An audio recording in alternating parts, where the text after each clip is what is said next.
yadukuye. Yego. Hanyuma kadutangiye dusenga Imana muri dukomeze. Twongeye kugushimira nanone Mana ikomeye. Turagushimiye kuri Imana nziza, tugushimiye kongeye kutwemera ko yamasa Mwami Imana yacu tugaruka imbere y'ubwoko bwawe. Mwami Yesu turabizi ubu butumwa buratambuka ahantu henshi hatandukanye. Reka Mwami Yesu ukora imirimo n'ibitangaza ko kuri Imana ikomeye. Turabizi ko waduhaye ubutware n'ubushobozi Mwami Yesu. Reka Mwami Yesu imbaraga zigenderere buri muntu wese uri mu bice bitandukanye, abari mu Rwanda Mwami, abari hanze y'u Rwanda, abo bose Mwami Imana yacu nubasange ukora imirimo n'ibitangaza. Kandi ubu butumwa Mwami Yesu reka bubashe kongera abakizwa Mwami Yesu, bugabanya barimbuka. Turakwinginze Mwami Yesu, reka iri jambo rye ryongere ritanga ubuzima aho butari. Reka iri jambo rye ryongere rikora imirimo n'ibitangaza ko kuri Imana ikomeye. Turakwinginze Mwami Yesu, kandi iyicano nukomeza kwishyigikira Mwami Yesu, ikomeze kugera mu bice bitandukanye, kandi Uwiteka Mwami izina ryawe rikomeze guhimbazwa. Turakwinginze Mwami, reka ntabari twe ahubwo izina ryawe Yesu rishyirwe hejuru. Reka twebwe Mwami Imana yacu izina ryacu ribure ahubwo izina ryawe Yesu rishyirwe hejuru. Turagushimiye Bana natwe muri aka kanya tujye kumara hano. Reka Mwami Imana yacu dushyigikire ijambo rya rivuga Mwami Yesu ntabari twe, buri kintu cyose turibashe guturuka mu kanwa kacu Mwami, reka ntabari twe ahubwo izina rya Yesu rihabwe icyubahiro. Turagushimiye, komeza kubana natwe ni mu izina ryawe Yesu. Amen. Amen. Imana ishimwe, urakoze kandi. Hanyuma uyu munsi turashaka kugira ngo tubwire Dieudonné ni muntu ki? Tubwire nibura ubundi uvuka muri famille y'abana bangahe, mfite ababyeyi bimeze bite? Dieudonné ni umwana cyangwa se babita abana babucura cyangwa se umwana w'umuhererezi iwabo. Iwacu mu nzara turi abana batatu, ariko papa yari afite abagore batatu ndakeka. Ku mugore wa mbere yabyayeho umwana umwe, umugore wa kabiri abyaraho abana batatu, naho n'umugore wa gatatu abyaraho abana batatu. Wowe mama yari umugore wa kangahe? Yari umugore wa gatatu. Yego. Muri abo bose ni njye mwana wa nyuma. Yego. Kandi ikindi mfite mama umzara, ntabwo papa nawe mfite. Mbana na mama umzara. Abavandimwe barahari nawe? Abavandimwe banjye bose barahari. Ubundi aho ukomoka ni hehe? Mukahe karere? Iwacu ni Igicumbi mu majyaruguru y'u Rwanda. Ahantu bita mu murenge wa Nyanyenye. Yego. Abavandimwe banjye bose barashatse, ni njye usigaye mu rugo, ariko nanjye ndakeka ndimo ndabiteganya mu gihe kiri imbere. Ntakindi Imana ari kubikubwira hose? Amakuru arahari. Okay. Hanyuma noneho nko mu myaka cyagiye wigaga muri primaire, Dieudonné yari umwana umeze gute? Muto ukiri munsi y'imyaka 10?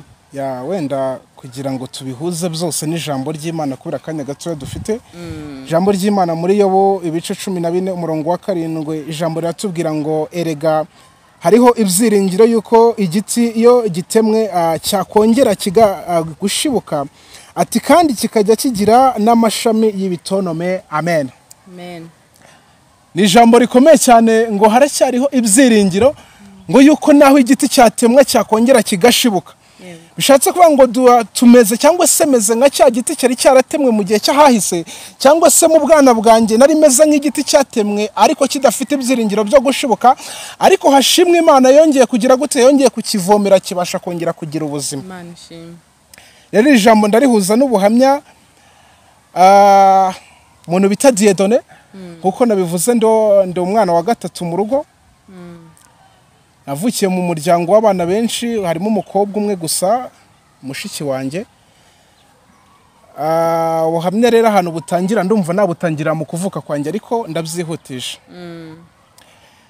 Navutse rero ndi umwana wa nyuma nk'uko mbibabwiye, ariko mu kuvuka mvuka papa yapfuye mfite amezi 6. Mu gupfa mfite amezi 6 twari umuryango ukomeye, cyangwa se iwacu iyo mbigiranyije cyangwa se iyo mbireba bitewe nuko nakuze mabona. Mu murenge wacu byibuza twari mu bakire, wenda twabara nka 5 ba mbere mu murenge. Rero navukiye mu buzima bwiza, ariko nyuma ubuzima buza guhinduka kwa ko papa umzara navutse akimara gupfa, bivuze ngo nta nubwo nigeze mbasha kumubona. Ariko ikintu nshimira Imana nuko nabonye undi mubyeyi unyita umwana we. Imana ishimwe. umubyeyi muramuzi uwo mubyeyi ni Yesu. Yesu niwe wabashe kureba mu bagabo bose bari muri iyi si aravuga ati mwana wanjye nubwo bose batakugiriye impuhwe cyangwa se mu buzima bwose wari uhagazemo nubwo nta mubyeyi wigeze ukwita umwana ati njyewe ndari ku isi uri umwana wanjye. Hashimwe Yesu wemeye kungira umwana. Ubwo ugiye kumenya ubwenge wasanze uri kumwe na mama gusa n'abavandimwe ubuzima ntibwari bugoranye. Mbese abambere bo bavukiye mu buzima bwiza bunashimishije. Papa yaratunze imodoka navutse ariko masanga amapine nge nasanze amapine ariko no mu gihe gitoya ese uvuge ngo nge nasanze amapine imodoka zari zaragiye bivuge ngo hari igihe nyine ababyeyi bari babiri ariko umwe yabasha kugenda ibintu bigahinduka.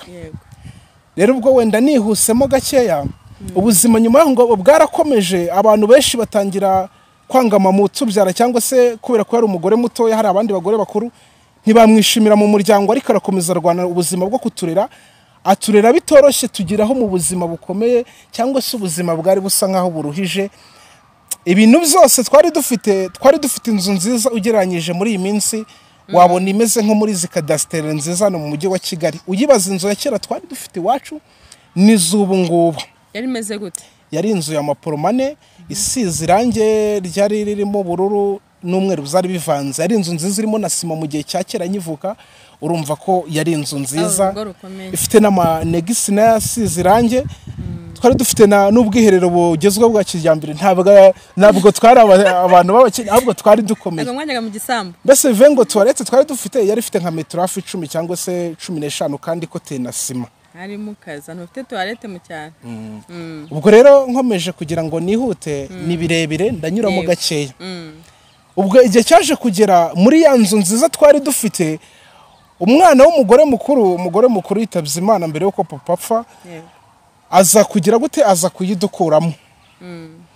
Aza kudukura muri iyo nzu cyangwa se aza kudusohoramo kuko yashaka kuyibamo. Iyo nzu yari ye papa buri mugore wese yari afite gahunda yo kumwubakira. Umugore wa mbere ya inzu ubwo twabagamo niyo yarashakiyemo uwa kabiri bari bamwubakiye indi ubwo twebwe twaburaga ko batwubakira natwe yacu apfa atarayubaka ariko yaraduhaye yaratanze ikibanza cyo kuyubakamo. Rero ubwo umusore aza kugira gute kudusohoramo dutangira ubuzima bw'ishuri cyangwa se wabyita ikosi ku basirikare barabizi ni ubuzima bw'ikosi butari bworoshye ariko dutangira kujya ku musozi turakodesha n'ubukode bukabura no kurya bikanga ariko icy'ingenzi Imana ikomeza kuduha ubuzima kuko nasomye iri jambo ravuga ngo erega haracyari ibyiringiro hahandi abantu babona ko ubuzima butari buhari Imana yatanze ubuzima. Aho abantu babonaga ko ngiye wari ukiri muto mu mezi 3 papa apfa ntari bubashe kubaho nabashije kubaho ndakeka abantu babona ko ndi umusore mwiza ntaho mwaye no kuri ndashima Yesu wampaye ubuzima. None se ubwo wabashije kujya ku ishuri byagenze bite? Mbere yuko tugera ku ishuri rero kumvuga nkaho amakaye yakunaniye. Amakaye yarananiye. Byagenze bite? Mbere kugera ku ishuri nakomeza gatoya nkasoza twagezeho turakodesha mu nzu y'umuntu ariko ubwishyu nabwo buza kujya buba ikibazo bigezeho biramurambira aradusohora. Mu kudusohora rero tubona n'ahandi ho kujya dusigaranye dushinga shitingi ku bantu bari bakomeye mu kibanza turagenda dushinga ihema mu minsi mikeya. Umusaza ubyara papa ubyara mama ubwo namwita sogokuru aza kutwubakira kaburende buri uko ndebe uko nabaye muri burende y'ivyatsi ndayizi ananjye ndo umusaza yanze burende rero tuyibamo imvura ikagirwa ikatunyagira ndibuka mu bwana bwanjye nari nkiri muto cyane ariko ndabyibuka imvura aragwaga mama twaba turyamye kwako twa abantu bane mu nzu ya burende bamwe mu maguru abandi mu mirambizo abandi hirya imvura aragwaga yaba ari nyinshi kwa kora ingiye ari mutoya akaza kambundikira nkuko inkoko ibibundikira umushwa kugira ngo imvura itanyagira kwa ko ngiye nari mutoya mbese nyine akambungabunga. Ubwo ubuzima rero mu gukomeza cyo koza nihuse tuza kugira amahirwe haza imfashanyo batwubakira inzu muri cya kibanza papa yabasigiye muri cya kibanza batwubakira inzu ariko leta iduha umuganda n'abaturage batwubakira inzu tubasha kugira inzu. Ubu dufite inzu ndakeka ari y'amabati 28 ubwo muri iki gihe cya kerana n'ubu ngubu turacyayibamo. Imana ishimwe. Rero tugeze ku cyiciro cyo ku ishuri ku ishuri ntabwo nize amashuri menshi, nagarukiye mu wa gatanu primaire, ariko nabwo nigaga mu gitondo saa sita siniga, mbese nigaga isaha imwe ku munsi. Kubera iki? Bivuze ngo hari igihe ubuzima bwabaga ari danje no kurya waba ari minsi cyangwa se wabara uko biri buze kugenda, ukajya mu ishuri umutima mu ishuri, umubiri mu ishuri ariko ubwenge hanze. Vanga uyu munsi ndi burya bigenze gute, kubera ko no kurya byabaga bigoranye. Ariko navuyemo nzi gusoma, biza no kugeraho birapfa gusoma bisa nkaho binaniye. Nari nzi no kwandika neza, biza kugeraho kwandika nabyo kwa kugendera mu by'isi bisa nkaho mzibagiwe. Uri umaze imyaka igera muri 15 utandika, hari byinshi bibagirwa.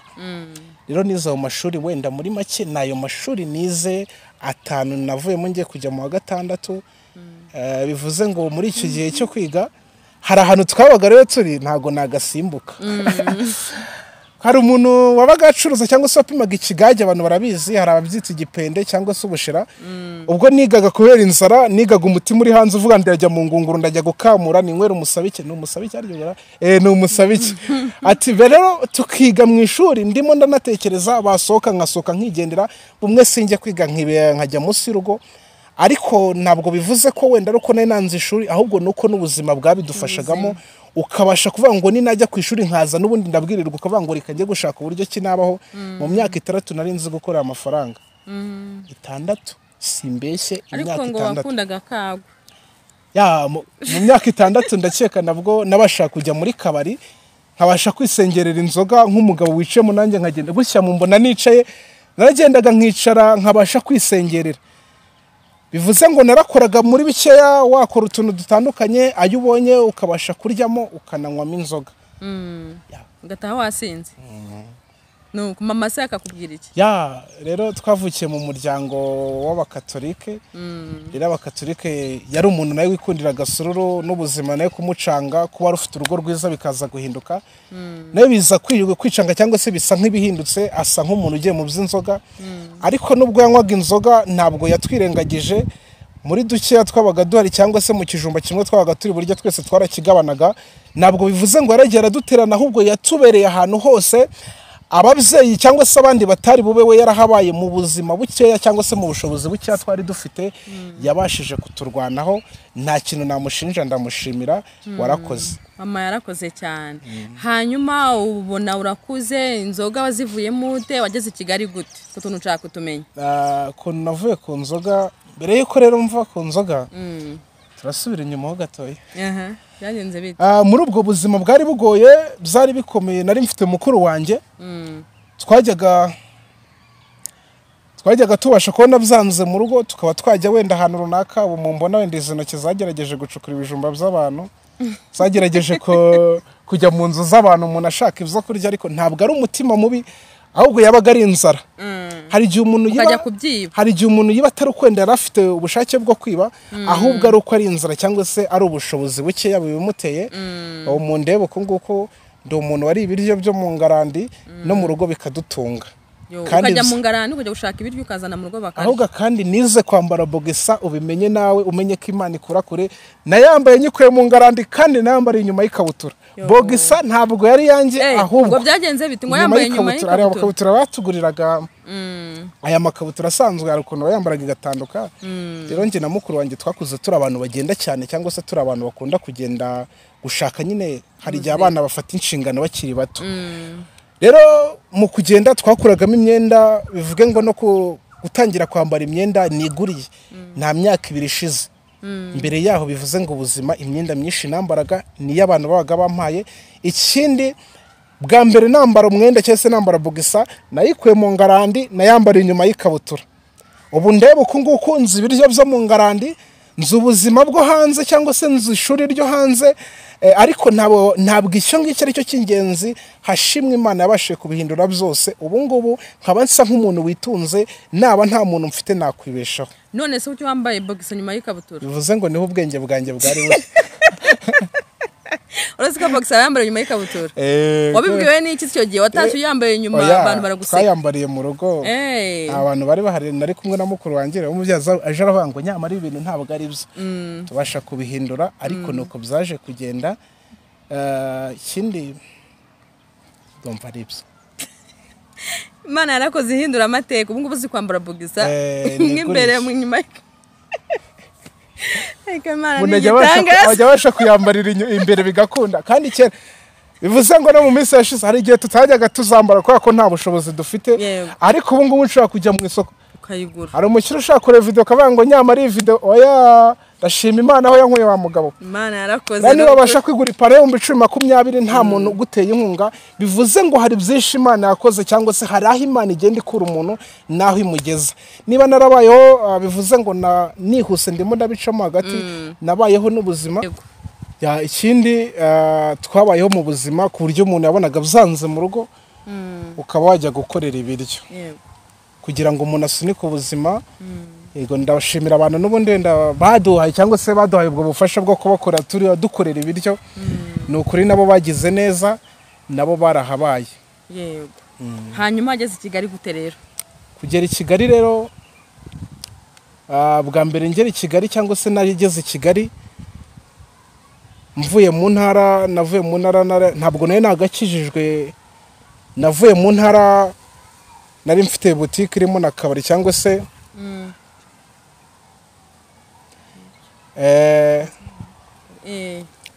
navuye mu ntara nari mfite kabari mbere yuko tugera i Kigali nacuruzaga mu ntara harimo na boutique nza gucuruza ariko ibintu bigeraho biranga cyangwa se ibintu bisa nkaho bihinduka.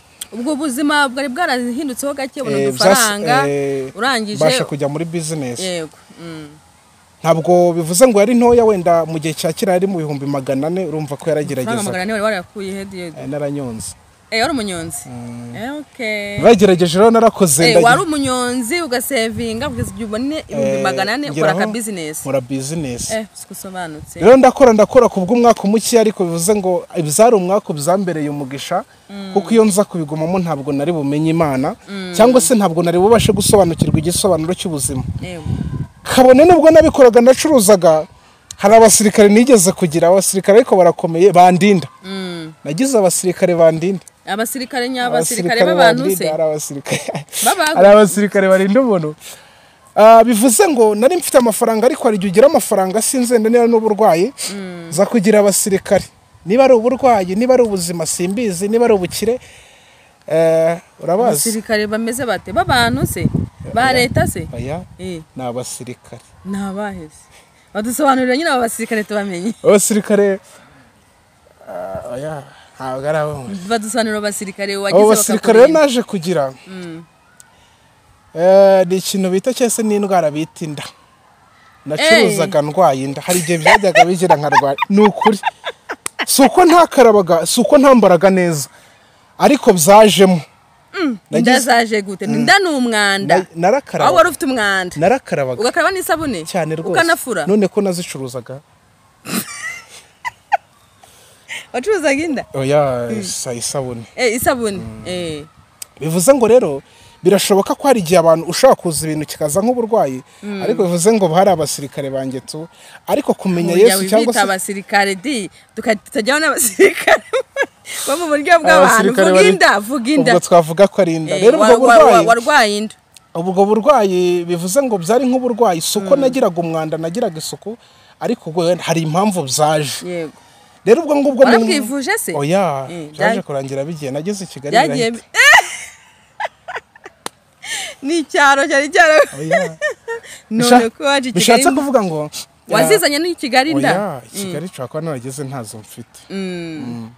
Rero ncuruza muri urwo rugendo rw'ubucuruzi naracuruje bigero birakunda ariko bigezo biranga abantu baranyambura ibintu biza gusigara bo cyesaza gusigaramo amafaranga make yandi kugira ngo twihute. Hasigayemo amafaranga make ubuzima mbona butari bunyorohere kuba rumenye ubuzima bwo kuba wikoresha nta muntu ukabona ugiye kongera gusubira ku muhanda. Rero nigira inama yo kuza i Kigali ngera i Kigali bwa mbere ndimo ndihuta ibintu byari bisigemo nabisigiye mukuru wanjye ngo asigara bicunganye ndavuga ati kanigire Kigali n'undi nakuze nkunda i Kigali. Waruje gukora iki? Hari umuntu wasanze? Naje bandangiye akazi ko kuragira. Navuye gucuruza ndaragira. Yego bibaho mu buzima Rero nza kuragira ngeze i Kigali natangiriye ahantu bita ku Ruyenzi. Nahamaze ibyumweru 2 nahageze nkorera 20,000 sinari nzi kuragira sinari nzi gukama ariko ubuzima bwanyigishije gukama no kuragira byarashobotse byose no gukuka sinari mbizi ariko narabishoboye ubwo nyava rero nahavuye nkorera byaranze mu byumweru 2 nahakoze mpita mbasha kuhasimbuka njya mu kazi ko gukorera umupolisi nakoreraga mu rugo navuye kuri 20 nkorera 10 ubuzima bwo kuragira bwaranshanze ndabwihorera naho rero n'umukobwa nambere ikigeragezo yangaburaga rimwe ku munsi kandi yampaga igice cy'isahane waragiye ntago byari byoroshye kubera iki umukobwa yarigati cyaho ngaho yari umwana aho ngaho yari umukozi mu rugo ngendagira kandi izo nka zataga mu gipangu ubwo ntumbaze hari igihe uva mu cyaro n'ubuturage umuntu akakwigisha umujyi kugira ngo usobanuke nuko rero ubwo ngubwo nza kubona ubuzima ntabushoboye mitamo kuva ku 20,000 njya gukorera 10,000 ariko 10,000 byangiriye umumaro kuko narahageze nkorera abasiribateri mbasha gukorera amafaranga menshi nahembwaga hafi 50 ku kwezi mu gihe cyahahise kandi ayo mafaranga yagize umumaro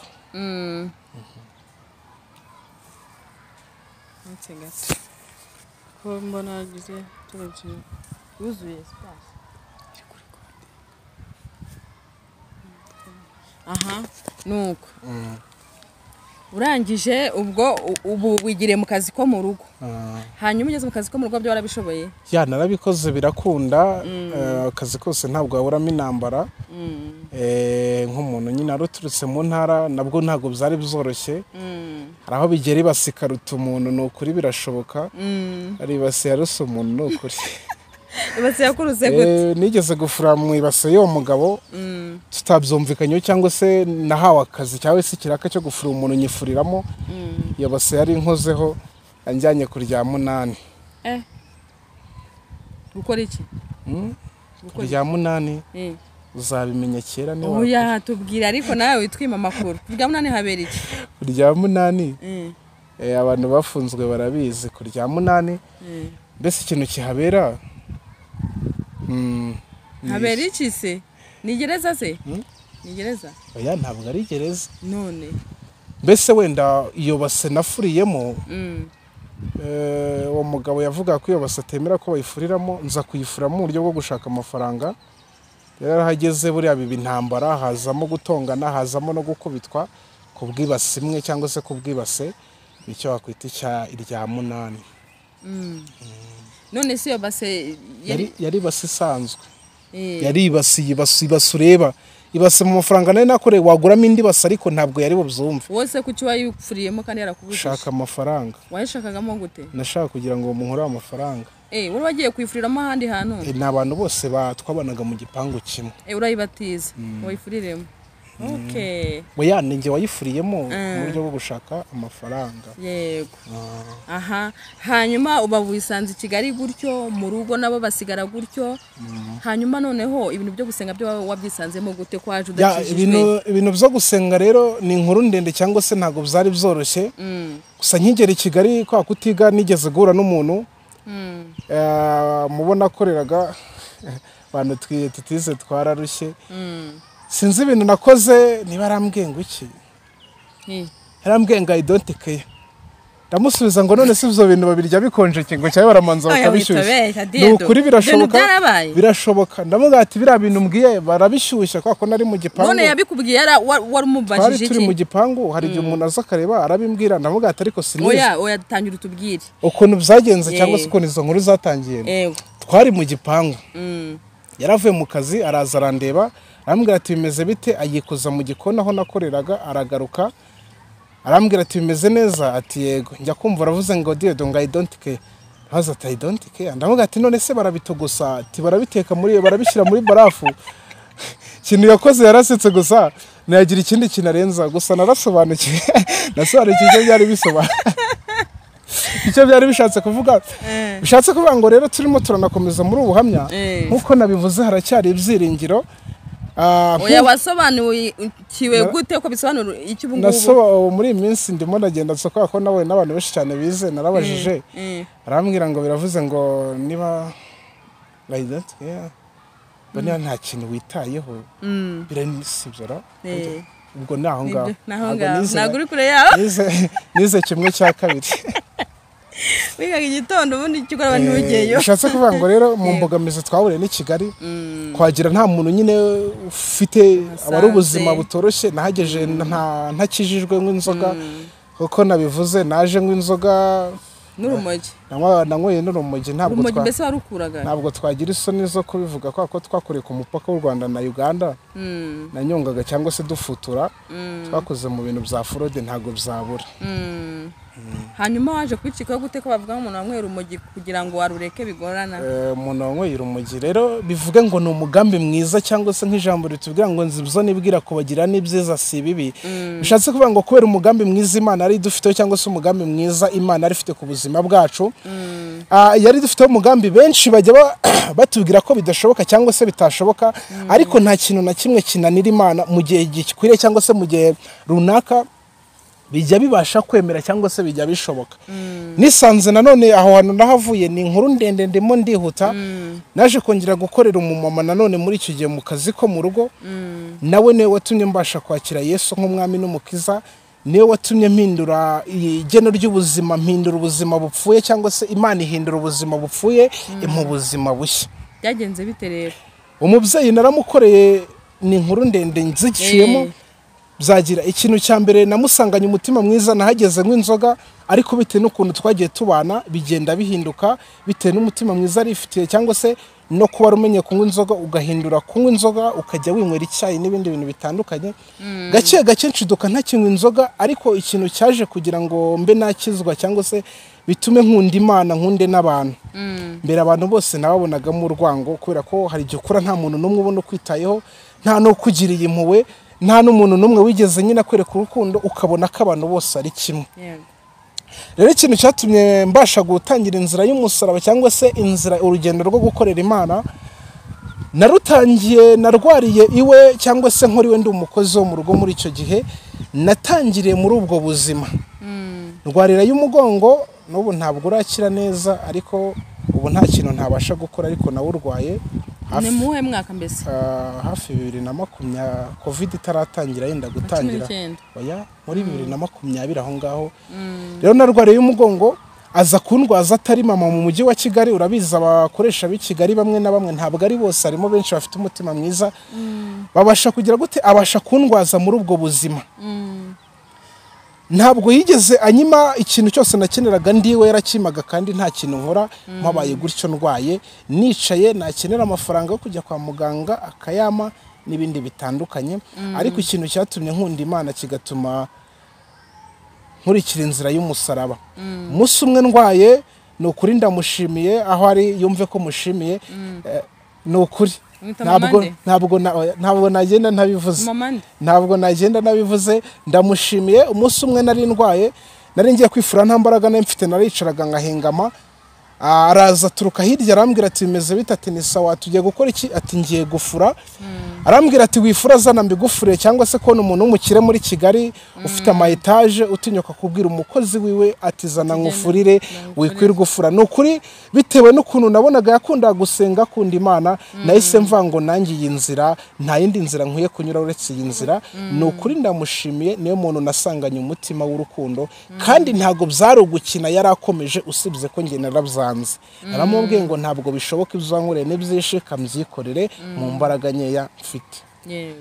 ubu urakishije banangiye inzira yo gukizwa waritangiye gute nyine bayitangira bate rero bajyaga baza gusengera cyangwa se ko ari umunyamasengesho umumama nanjye ndwaye mu gutangira haza umuntu aje gusengeraho nanjye akambwira ngo ninze rero ntangira gake gake kugenda amenyerana n'abanyamasengesho no gusenga hashize igihe mbonye gukira bidashoboka cyangwa se bitarimo byihuta nza gusezera njya mu ntara niho natangiriye gusenga cyangwa se niho natangiriye inzira yo gusenga n'inzira y'ivugabutumwa waje gusezera kuri uwo mama mu kazi usubira mu rugo nabonye ko hari igihe bishoboka ko natindana nawe nkamugora cyese nkamunaniza ndavangwa ibyiza reka ngire guti ibyo nkoreye birahagije kansubire mu ntara waramaze gukizwa wari waranabatijwe oya ntabwo nari nakabatijwe ugaruka mu rugo warakijwe none ubaye umuntu mushya yangaruka mu rugo rero abantu babyaciye bate mu rugo bari bazi ukuntu umeze babonye ugarutse warahindutse abantu benshi twasangiye cyangwa se abantu benshi twasangiraga inzoga n'itabi ntabwo babyumvaga baravuga ngo birashoboka yenda ko ari ubukene kubera ko wakennye utagicuruza ubwo uvuye i Kigali biranze ati ntabwo ibi bintu uzabishobora ni ukuri mbere y'uko nkizwa barokore nararaga nanjye nkumva ntakizwa najyaga ndeba nk'umuntu atebeje ni ukuri nkavuga ati biriya bintu by'abasore b'abarokore ntabwo nabikora na rero umurokore afite bibiliya nkavuga ngo hari abavuga ati ntabwo iyi misi yari iyanjye rero naje kwisanga bya bindi nk'uko Imana Yesu yahuye na Sawuli mu nzira Sawuli arenganya ubwoko bw'Imana Yesu ahura na Sawuli ntabwo Sawuli yigeze ajijinganya ngo avuge ngo kuki umpamagaye ahubwo Sawuli ahura na Yesu aramubwira ati undenganyiriza iki aramubwira ati urinde mwami kandi yarabizi neza ko abantu arenganya bavugaga Yesu rero nanjye ntaramenya Imana ntabwo najyaga mbasha gukurura iby'Imana najyaga nyemera ko ari Imana ariko ntabwo nari nzi imbaraga zayo cyangwa se n'ahantu zishobora kugira gute gukora umuntu ntabwo navuga ngo nabyizanyemo nisanze nanjye ndi muri uru rugendo Imana yarakoze hanyuma ubu ngubu bihagaze bite rero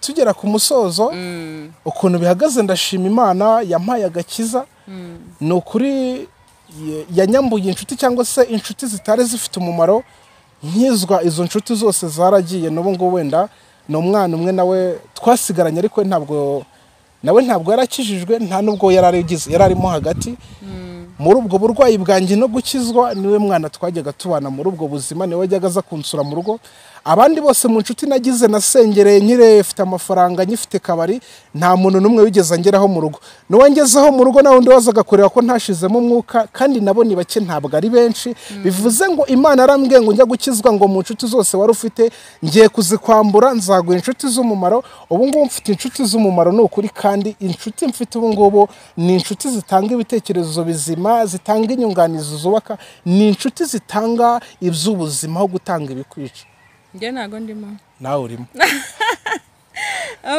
Imana ishimwe ni ukuri kuko Imana yakoze ibikomeye ntabwo icyubahiro hanyuma mama ubu ngubu bimeze bite n'abavandimwe mama umzara rero ntabwo akijijwe ariko nawe ntabwo cyamusengera turabizi neza zakizwa hari n'abakuru banjye ntabwo bakijijwe abenshi umuntu ukijijwe ni mushiki wanjye yabintanzemo yakijijwe mbere yanjye ariko ntitwabyumva kubera ko twebwe twari muri nzira zitandukanye bishatse kuvuga ngo mu guhamagarwa k'umuntu hari igihe Imana ishobora kureba igasanga mu bantu bose mugendana biragoranye ko ari igihe batazabona inzira y'ubuzima ikaba yareba umuntu ikamuhamagara atari uko yari mwiza atari n'uko yari azi kuvuga ntabwo najyaga nkunda kuvuga cyane ubundi wasangaga nibereye aho ngaho ariko Imana ijya guhamagara ndagenda mbihuza Imana ijya guhamagara Yeremiya yazanye inzitwazo nyinshi zitandukanye iramubwira ngo we niwagereye imbere y'ubwoko bwanjye nzajya nivugira ndabizi ko nzagutuma mu mahanga atandukanye cyangwa se nzagutuma mu bami n'abakomeye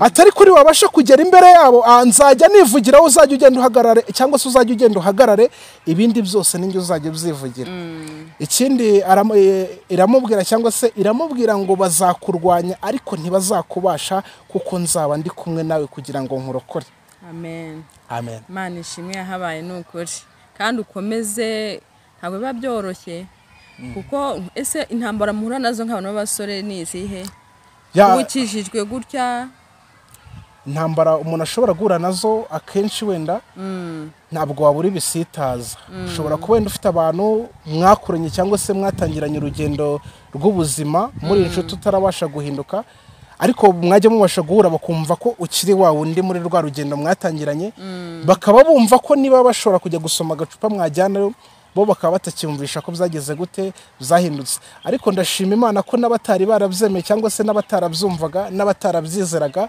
ubu nsigaye nshima Imana ko aho nanyuraga bakavuga ati cyene mutuye kiratambutse cya gisambo basigaye bavuga ati umukozi w'Imana aratambutse ni ukuri hari ibintu Imana yakoze twajyaga tunyura ahantu ati waba witwarira urukwavu ari n'urwawe atubara rwibze ntabwo ari urwe mbese nanjye nkagenda nikandagira nkagenda nifitiye icyizere kandi ari urwanjye nikuriye mu rugo wanyura ahantu kera twajyaga tunyura ahantu ntabwo nagenda nakavuze abantu bari batuze nk'abantu baraba mu ngufuri gakinguka warebamo igakinguka mbese abantu bavuga ati mugende murebe ko zitakingutse na mukuru wanjye twari ishumi cyangwa se twari umusangirangendo nubwo atarakizwa ndabizi neza ko hari iby'Imana yakoze cyangwa se harimo byinshi izakora ndabizi ko nawe azabasha gukizwa bizaza gake gake aha ni ukuri wakoze kubana natwe kandi nukuru uzagaruke kumeze usengere n'umuryango wawe bose bazakizwe subona ko ari byiza ntibiryoshye biraryoshye aha isomo ry'ubuzima rero ubuzima bwose waciyemo turarisoma muri ijambo riri muri Yesaya ibice 60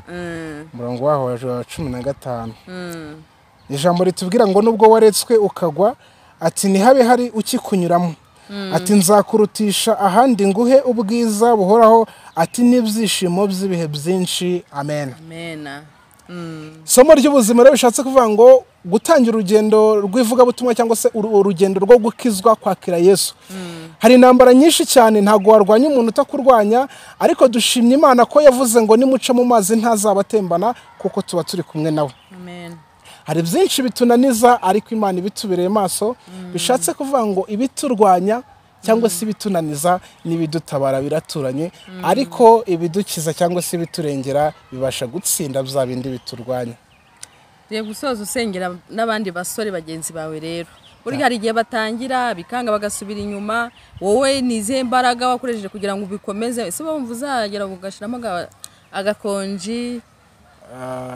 Ntabwo wagira ahantu wumve birakurambiye uvuga utari kubundi ibi bintu narayobye waba ndetse ya muri urugendo rero ntabwo habura ibisitaza, ariko nkuko nabivuze iyo umuntu yahamagawe n'Imana atarihamagawe, kuko nta ndamuzanzanyemo cyangwa se nta bintu naje nkurikiye, kuko njya no gukizwa nta bintu byinshi cyane bambwiye Imana itanga, ahubwo bambwira ko gukizwa harimo inzira y'ubuzima. Kandi koko ngeramo nasanze harimo inzira y'ubuzima, nasanzemo ubuzima butandukanye nubwo nari niteze muri iyi si. Yibe nta buzima nasanzemo ntabwo nakabaye mbirimo, kandi ndakeka wenda ntabwo maze igihe kinini, mazemo hafi imyaka 3 nyijejwe, kandi kuva nakizwa ndakeka nta kintu na kimwe kirangusha, nubwo duhura na byinshi bishaka kutunaniza, ariko nshimye Imana ko ikomeje kunkomeza muri uru rugendo. Rero isomo ry'ubuzima cyangwa se isomo ry'ubuzima natanga, akenshi iyo igiti cyangwa se urugemye rutarabasha gukura cyangwa se rutarabasha kugira hejuru, ntabwo ruba rufite igisobanuro cy'ubuzima. Ntabwo ruba rwakagaragaje uburyo kiruzakura cyangwa se n'imbuto ruzatanga n'umusaruro. Bishatse kuvuga ngo rwarugemye abantu benshi cyane barongeraho bakaruciraho iteka, kuko ntabwo baba babizi neza imbuto ruzera. Ariko hari igihe birangira rwarugemye bose babona ko rutazatanga umusaruro, rubashije gutanga imbuto nziza zibasha kugaburira benshi bakabasha kwakira ubuzima. Bishatse kuvuga ngo buri muntu wese mu ruhande rwe uko umubona, ntabwo uzi neza ejo uko azaba ameze, urimo urareba none ariko ejo ntabwo bizi. Bishatse kuvuga ngo bana na bose ntabwo bizi neza icyo ejo hakubikiye. Imana ishimwe cyane. Gosengera aba bantu kandi wakoze n'ukuri. Ya namwe turabashimiye, nanone twongeye kubashimira tubikuye ku mutima, kandi dushimiye n'abantu bakomeje gukurikirana ino channel. Imana ibaha umugisha, kandi turabakunda cyane n'ukuri. Ijambo ry'Imana ridutoza cyangwa se ritubwira ko dukwiye gukundana, udakunda mwene se yabonye atabasha gukunda Imana atabonye. Tujye gusenga Imana rero ku muntu wese waba ugize icyifuzo cyangwa se wifuza gukizwa, wifuza ko twagufasha kuyoboka inzira y'umusaraba. Birashoboka ko waba ukiri mu nzira nanyuzemo, ariko Imana yabashije kunkuramo, ibasha kungirira neza, interuramo. Ntabwo ari ubwenge bw'ababyeyi bacu, kuko nabo barananiwe, ntabwo bari bubashe kuhankura, ariko Imana yarabikoze. Nawe bya bindi byose bakwereka ko bitashoboka, imbere y'Imana birashoboka. Bya bindi byose bakwereka ko nta buzima, imbere y'Imana hari ubuzima. Birashoboka ko kuri wowe wibona ukabona ko nta gisobanuro cy'ubuzima, ariko birashoboka ko Imana ikubona nk'igisobanuro cy'ubuzima. Bishatse kuvuga ngo byinshi abantu bagufatemo bakaba bibwira ko baguteye muri puberi, babona ko urangije garanti. Ku Mana nibwo itangiriro ryawe ry'ubuzima ritangiye. Wikwisuzugura kandi witekereza neza, hari igisobanuro cy'ubuzima ku buzima bwawe. Hari umugambi Imana igufiteho mu mwanya wose waba uhagazemo. Ikintu cya mbere ni ukwizera Imana kandi ugakiranuka. Kabone nubwo buri mu bidahesha Imana icyubahiro, Imana iragukunda. Ikigusaba ni ukubasha guhinduka, ikayobora umutima wawe, ikakuvomerera amazi y'ubugingo, akazabasha kugufasha mu bihe byose uzaba uhagazemo, ukiri muri ubu buzima ndetse n'iteka ryose. Amen.